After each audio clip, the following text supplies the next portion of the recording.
class. The story I have for you today is called Anansi and the Moss-Covered Rock. This is a great story, and it's retold by Eric Kimmel, and it's illustrated by Janet Stevens.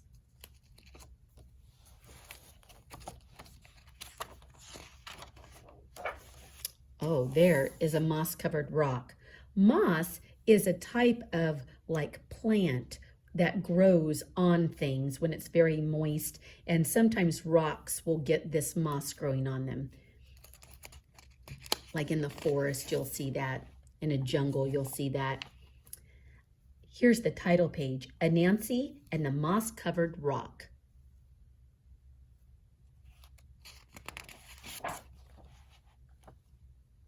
Once upon a time, Anansi the spider was walking through the forest when something caught his eye. It was a strange moss-covered rock. How interesting, Anansi said. Isn't this a strange moss-covered rock? Kaboom! Everything went black. Down fell Anansi, senseless. An hour later, Anansi woke up. His head was spinning. He wondered what had happened. I was walking along the path when something caught my eye.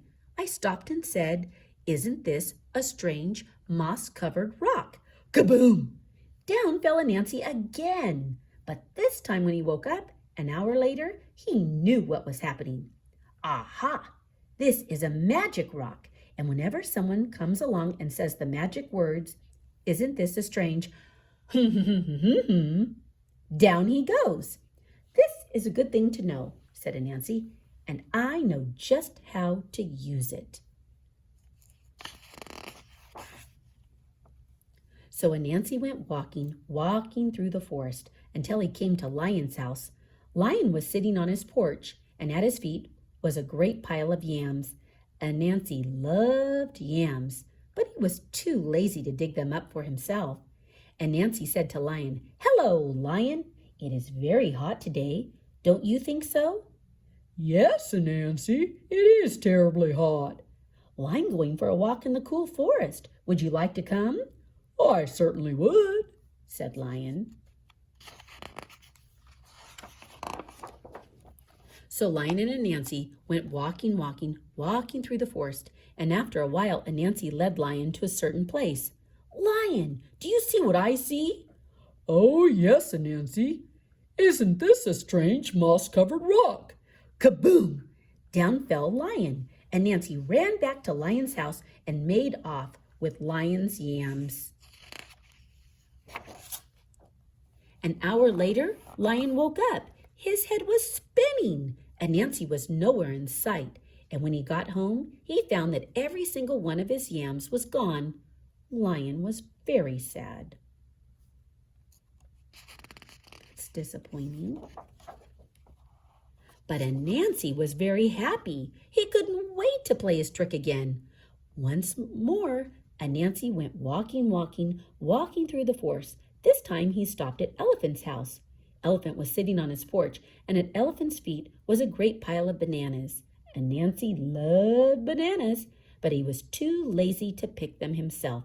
So he said to Elephant, "Hello, Elephant. Isn't it hot today?"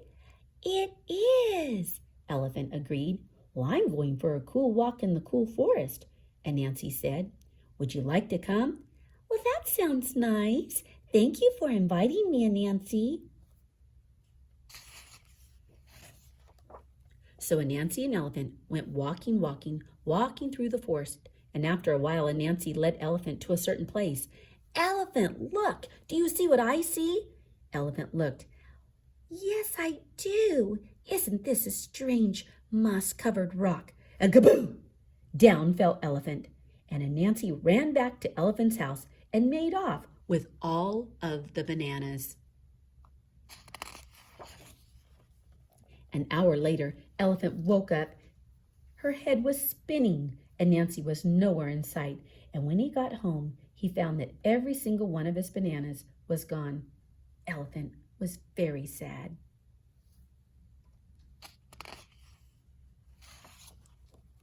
But Anansi was very happy. He couldn't wait to play his trick again. He played it on rhinoceros and hippopotamus. He played it on giraffe and zebra. He played it on every single animal in the forest.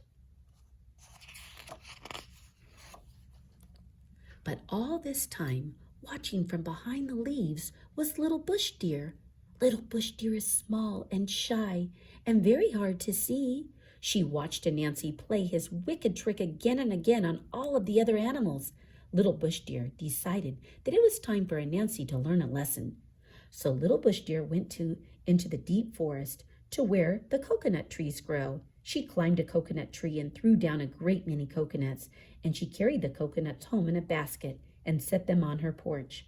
Then she sat down beside them to wait. Ooh, I wonder how she's going to teach Anansi a lesson. Let's see. In a while, along came Anansi, and Nancy's eyes lit up when he saw Little Bush Deer's coconuts. Anansi loved coconuts. He loved to eat the tender white coconut meat and drink the sweet coconut milk inside.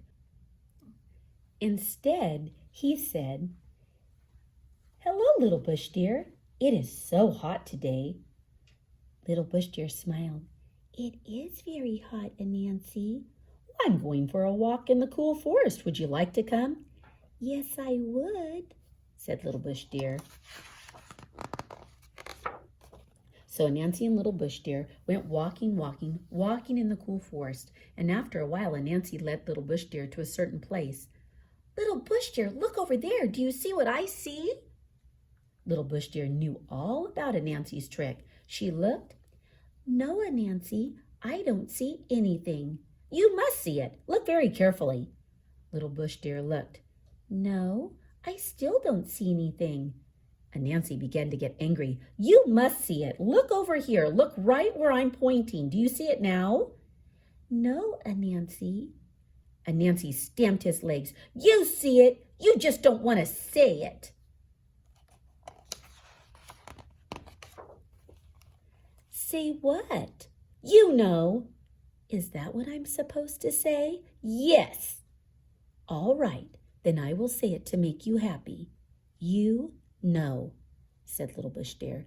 "There, I said it. Are you satisfied?" "No!" Anansi shouted. "You're not supposed to say you know." "Well, what am I supposed to say?" "You're supposed to say, 'Isn't this a strange moss-covered rock?' And kaboom! Down fell Anansi. Ooh, did Little Bush Deer end up tricking Anansi? Little Bush Deer ran and got all the other animals. Together, they went to Anansi's house and took back all the good things that he had stolen from them. Look there's lions, yams, and elephants, bananas. Rhinoceros had a watermelon. Hippopotamus had pineapple. Zebra, I don't know if those are oranges. And looks like giraffe had some grapefruits. An hour later, Anansi woke up. His head was spinning. Little Bush Deer was nowhere in sight. And when he got home, he found his house as empty as it was before. But if you think Anansi learned his lesson, you're mistaken, because he is still playing tricks to this very day.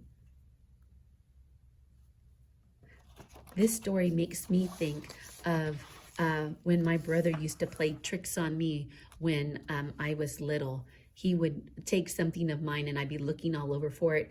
And then he'd say, "Oh, are you looking for this?" And he used to play those silly tricks on me all the time. Has anyone ever played a trick on you? Okay. All right. Today, when you are working in your distance learning pack, let me share. You're going to be working on this packet. This is the front of the packet. And you've done one of these pages many times before. And the first thing that you're going to do is you are going to put your name on the paper. And then you are going to read the sentence and look at the picture to help you know what it says. And you're going to read, "They looked for a bunch of rocks." Next, You have to draw the sentence. You have to make a picture. And let Mrs. Mayfield just put hers here that she already drew. And I have them here by the water, and they are looking for rocks. Okay? Next, it says trace the sentence. And I traced, they looked for a bunch of rocks. Number 4, write the sentence. When you write the sentence, make sure to start with an uppercase, remember to finger space, and end it with a period. And last, you have to unscramble all of these words and put them in the right order here and use your glue stick to glue them on. Okay? That's your job on that paper. The next thing that you're going to be doing is you are going to work on this sight word. The word is when. And the question is, when did you go to the zoo? It starts with an uppercase, it has finger spacing, and it ends with a question mark. Your job is to write that sentence exactly the same. And make sure you rainbow trace the word when as well. It has the WH brother inside of that word. Okay? Next, you're going to be working on the R chunk, and we'll do that together at our meeting, but you're going to be making the words that you can using the R chunk. Next, you are going to read a story, and it's called At the Beach. And this story is a story that you should be able to read. When you get to a word that you don't know, I want you to sound it out. And then you're going to tell the story with these pictures, and you're going to put them in the correct order. What happened first, what happened next, then what happened, and what happened last. But you'll have to read the story to a family member first. And the last page is a game that you're going to play. And friends, you're going to need to have 2 of your dice, and it's called Just Roll It. And let me use one that I have not played yet. Your job is to try to end up getting 4 X's in a row. And when you've done that, the game is over. So let me show you what you do. You roll 2 die, and you put them together.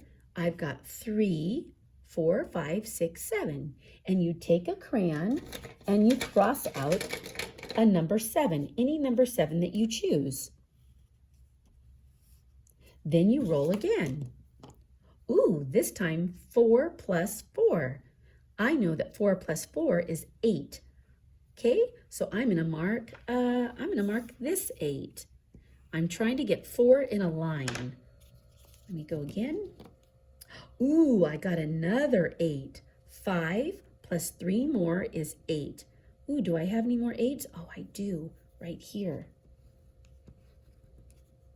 I'll roll again. Let's see. 1, 2, 3, 4, 5. Ooh, I think I'm gonna mark this 5. Now I have 2 in a row. I'm trying to get 4 in a row. Ooh, 6, 7, 8. Oh, another 8. Are there any more 8s? Nope. 8 must be my lucky number today. 6 and 1 more is 7. Ooh, let's see. I think I'm going to have to go with this 7. You keep playing your game until you get 4 in a row. I've got 5 again, so I'm going to mark 5. I still don't have 4 in a line. Another 8. And 8's not going to, 8's, there are no more 8's. Ooh, 6, 7, 8, 9, 10, 11. Ooh, I am going to mark this 11 right here. Okay, so you just keep playing until you get 4 in a row. And like I did on this one, I had 4 going this way. I almost had 4 going that way. Okay, have fun. And this is great addition when you're adding dice together. Okay, your number will keep getting bigger. Have fun with your math stations.